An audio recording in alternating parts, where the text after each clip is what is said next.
Good morning दोस्तों। कल के वीडियो में मैंने आपको बताया था कि राजस्थान की बहने वाली नदियाँ जो अरब सागर में गिरने वाली। आज मैं आपको बताने जा रहा हूँ बंगाल की खाड़ी में गिरने वाली नदियाँ राजस्थान की, है ना। तो इसमें मैं सर्वप्रथम आपको ये बताना चाह रहा हूँ कि आपकी यहाँ पे चंबल नदी है, ये जो आपको सबसे इम्पोर्टेंट ये आपकी नदी है चंबल नदी। राजस्थान की कोई भी एक ऐसी नदी नहीं है जो अपना सीधा पानी बंगाल की खाड़ी में लेकर जाती है, ऐसी कोई भी नदी नहीं। सारी नदियाँ राजस्थान की जो भी हैं जो बंगाल की खाड़ी की तरफ जाती है वो नदियाँ हैं जो सारी की सारी अपना पानी चंबल नदी में देती है, विलीन होती है। और फिर चंबल नदी है जो यमुना नदी में विलीन होती है राजस्थान के बाहर यूपी में, यमुना नदी में विलीन होती है।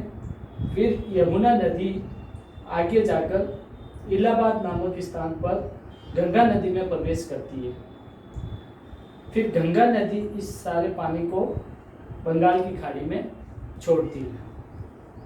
इस प्रकार अपन कह सकते हैं कि राजस्थान की कोई भी एक भी ऐसी नदी नहीं है जो बंगाल की खाड़ी में पानी लेके जाती है, लेकिन एक चंबल नदी एक ऐसी है जो राजस्थान के बाहर तक लेके जाती है पानी को, और यूपी में यमुना नदी के अंदर अपना पानी डालती है।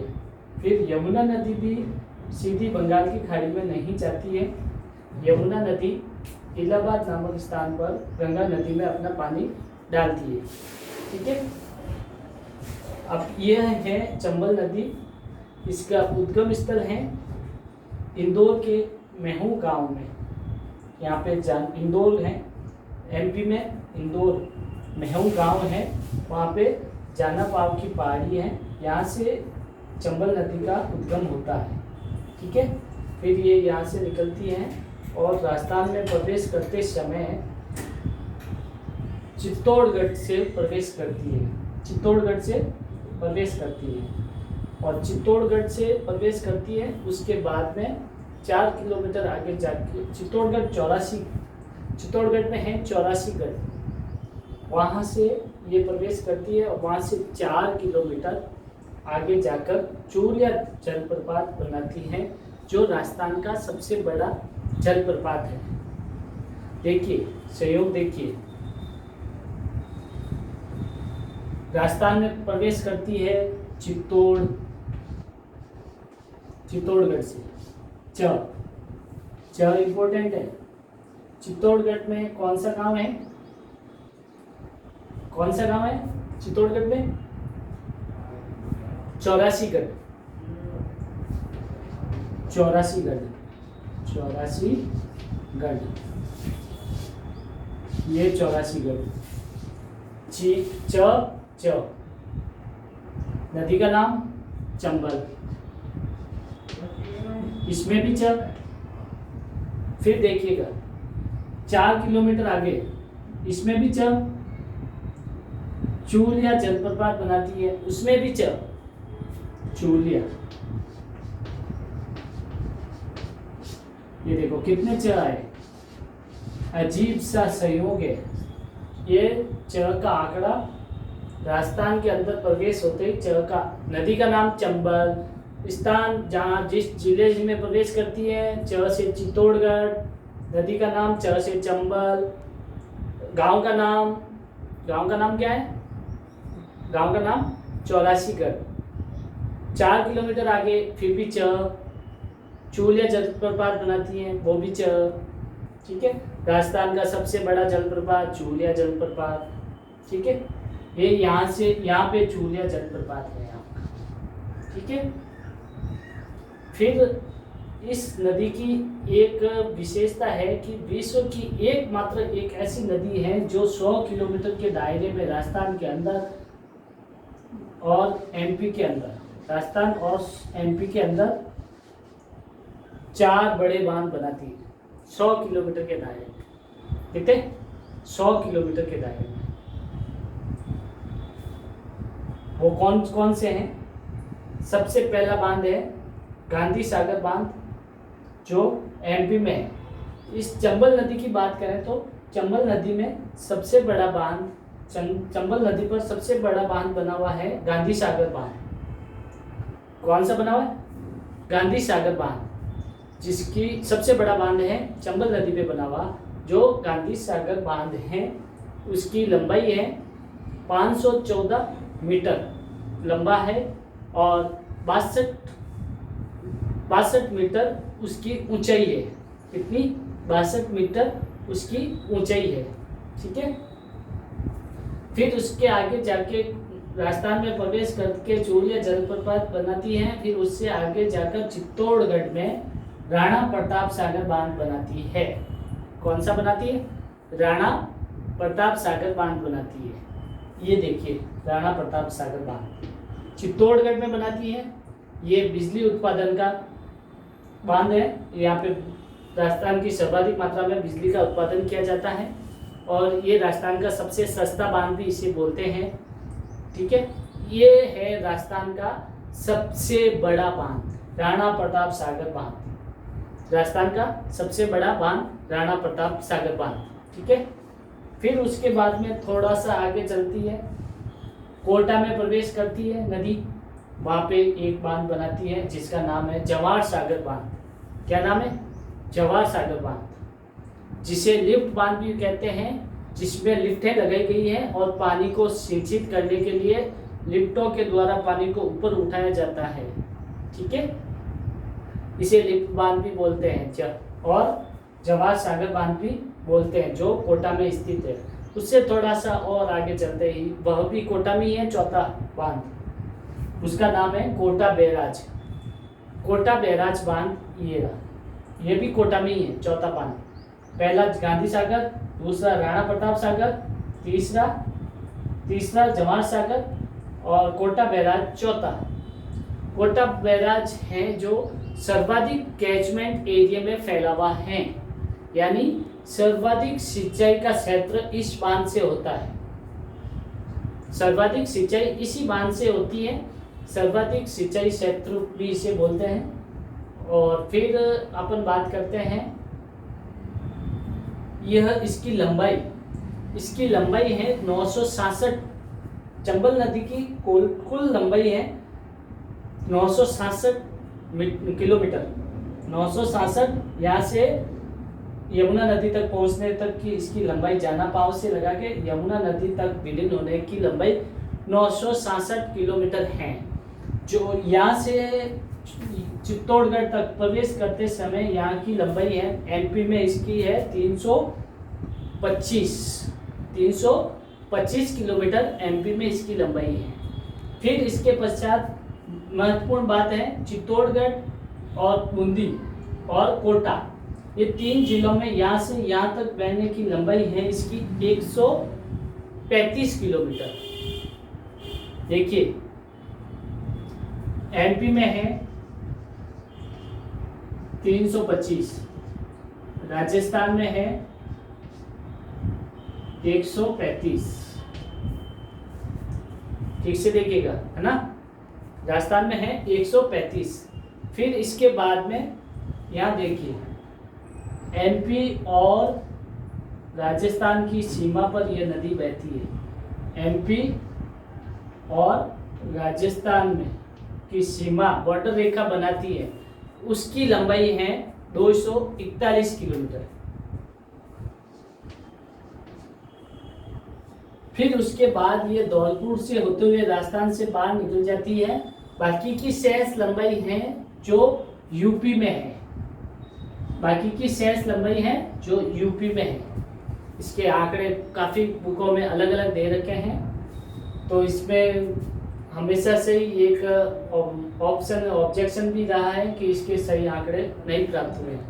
लेकिन इसके मैं जो बता रहा हूँ ये एमपी का है 325, बिल्कुल एकदम करेक्ट है। राजस्थान का है 135, 3 जिलों में बहती है, चित्तौड़गढ़, बूंदी और कोटा। पूर्णतः ऐसे तो 5-6 जिलों में बहती है, पर पूर्णतः ये 3 जिलों में बहती है। फिर उसके बाद ये राजस्थान की बॉर्डर रेखा बनाती है, उसकी लंबाई है 241। एमपी और राजस्थान की बॉर्डर रेखा बनाती है। बाकी शेष बची हुई ही है जो यूपी में है, ये वाली। ठीक है। फिर इसके बाद में अपन बात करते हैं इसकी सहायक नदियां हैं चंबल नदी की, ठीक है। उससे पहले अपन बात कर लेते हैं, एक सिंगल नदी है ओनली फॉर एक, जो जयपुर की बैराज की पहाड़ी से निकलती है, उसका नाम है बाणगंगा नदी, जो सीधी ना तो चंबल में गिरती है ना किसी राजस्थान की नदियों में नहीं गिरती है, वह सिंगल है, वह सीधी यमुना नदी में गिरती है, ठीक है। फिर यमुना नदी अपना पानी इलाहाबाद में डाल देती है गंगा नदी के अंदर। अब मैं बात करता हूँ चंबल नदी की सहायक नदियों की।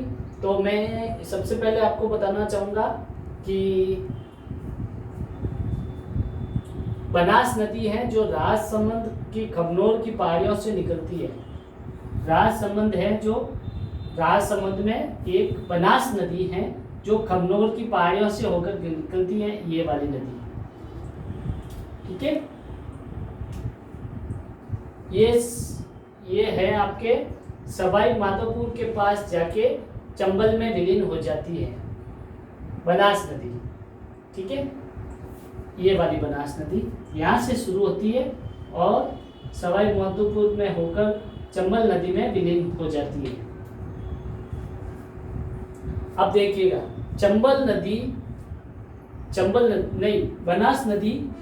बनास नदी जो खमनोर की पहाड़ियों से कुंभलगढ़ से होके निकलती है, इसे वर्णांसा नदी भी बोलते हैं, विशिष्ट नदी भी बोलते हैं और वन की आशा भी बोलते हैं।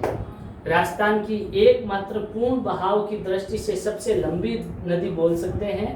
राजस्थान की एकमात्र नदी जो पूर्ण बहाव से यानी पूर्ण रूप से यह राजस्थान में ही बहती है, दूसरे राज्यों में नहीं बहती है, ठीक है। राजसमंद से शुरू होती है और सवाई माधोपुर में खत्म होती है चंबल नदी में, ठीक है। तो ये पूर्ण बहाव के रूप में देख सकते हैं इसको, तो उस पूर्ण बहाव की दृष्टि से ये राजस्थान की सबसे लंबी नदी कह सकते हैं हम, है ना। इस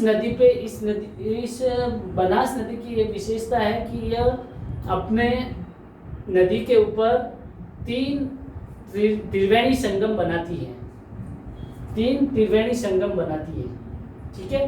पहला संगम है मैनाल नदी, बनास नदी और बेड़स नदी। ये देखिए यहाँ से ये मैनाल नदी यहाँ से आती है, ठीक है, भीलवाड़ा के अंदर, भीलवाड़ा से ही निकलती है और भीलवाड़ा में ही मिलती है मैनाल नदी, ठीक है।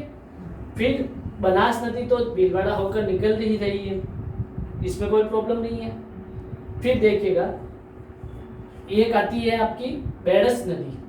बेड़स नदी ये उदयपुर आयड़ गोगुंदा की पहाड़ी से निकलती है, ये जो भीलवाड़ा के अंदर प्रवेश करती है बनास नदी के अंदर। तो इधर से तो ये आई है बनास नदी, इधर से आई है मैनाल नदी और नीचे से आई है बेड़स नदी। यहाँ पे त्रिवेणी संगम बनता है भीलवाड़ा में विगोद नामक स्थान पर। पहला त्रिवेणी संगम मैंने आपको बता दिया है। फिर नेक्स्ट है दूसरा त्रिवेणी संगम, ये देवली के पास में बिशलपुर नामक स्थान है, टोंक डिस्ट्रिक्ट है। यहाँ पे कौन कौन सी नदियां बनाती है? डाई नदी बनाई अजमेर से निकलती है और टोंक में जाकर बनास नदी में विलीन हो जाती है डाई नदी। फिर उसके बाद में डाई नदी के बाद खारी नदी बिजराल की पहाड़ी से भीलवाड़ा से निकलती है, बिजराल की पहाड़ी भीलवाड़ा से निकलती है और टोंक में जाके बनास नदी में विलीन हो जाती है। अब देखिए ये तो एक बनास नदी है, ठीक है। फिर यहाँ से एक डाई नदी निकलती है जो अजमेर से होकर निकलती है, खारी नदी है जो ये भी टोंक में जाकर मिलती है। तो कौन कौन सी हुई? खारी नदी, डाई नदी, खारी नदी। ये देखो खारी नदी जो बिजराल की पहाड़ी भीलवाड़ा से निकलती है और टोंक में जाके मिल जाती है। फिर डाई नदी है जो अजमेर से निकलती है और टोंक में जाके मिल जाती है। दोनों नदियां मिलती है बनास नदी में जहाँ पे नाम है टोंक, बिशनपुर है ना, ये दूसरा त्रिवेणी संगम ये है। फिर तीसरे से त्रिवेणी संगम की बात करते हैं तो सवाई माधोपुर में है, यहाँ पर सवाई माधोपुर में है, जिसमें चंबल नदी पर भी बोल सकते हैं इसको, चंबल नदी और बनास नदी, और एक देखिए आप धौलपुर से नहीं सवाई माधोपुर से एक नदी आती है जिसका नाम है शीप नदी। शीप नदी एक, चंबल नदी दो, बनास नदी तीन, तीसरा त्रिवेणी संगम। ठीक है, ये तीन त्रिवेणी संगम इस पे बनते हैं। फिर अपन बात करते हैं, एक गंभीरी नदी है जो एमपी से निकलती है, जावद गांव से, जो चित्तौड़गढ़ में बेड़स नदी में विलीन हो जाती है।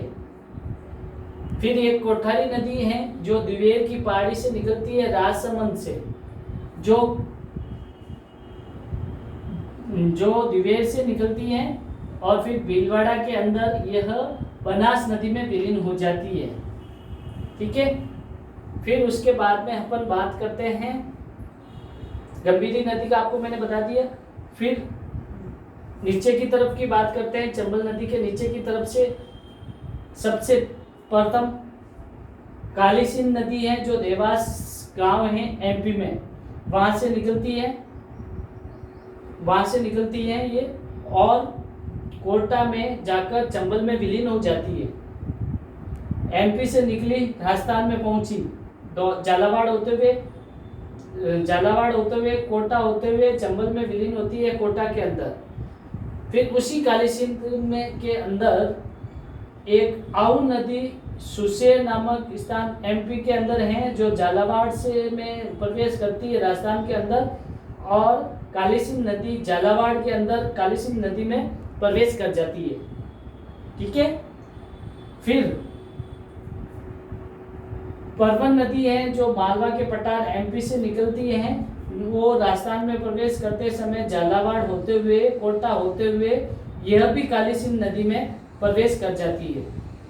ठीक है, इसका मतलब अपन कह सकते हैं कि काली सिंध नदी की दो सहायक नदियां हैं, एक है आऊ नदी, यहाँ पे झालावाड़ में विलीन हो जाती है, और दूसरी है परवन नदी जो कोटा में विलीन हो जाती है काली सिंध में।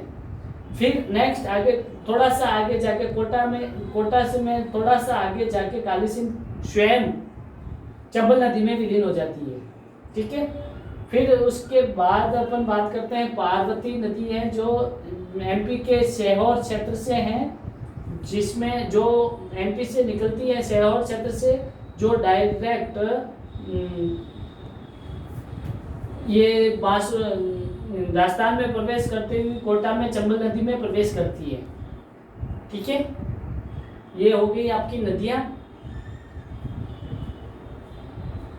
अब देखिए, मैं आपको सहायक नदियां भी बता देता हूं कि ये चंबल नदी है, इसकी सहायक नदियां इम्पोर्टेंट काली सिंध, पार्वती नदी, ठीक है, बनास नदी। ठीक है, फिर एक यहाँ पे आती है एक नदी जिसका नाम है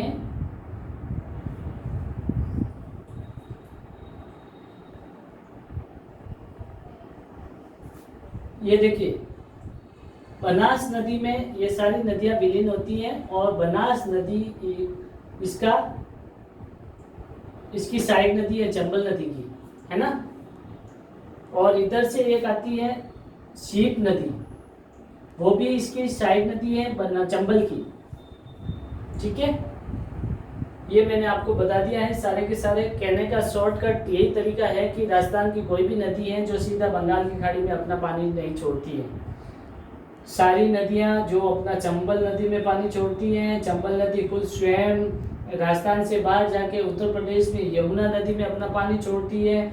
यमुना नदी भी डायरेक्ट बंगाल की खाड़ी में नहीं जाती हैं, वह इलाहाबाद नामक स्थान पर गंगा नदी में अपना पानी छोड़ती है, और गंगा नदी सारा पानी आगे ले जाकर बंगाल की खाड़ी में छोड़ती है।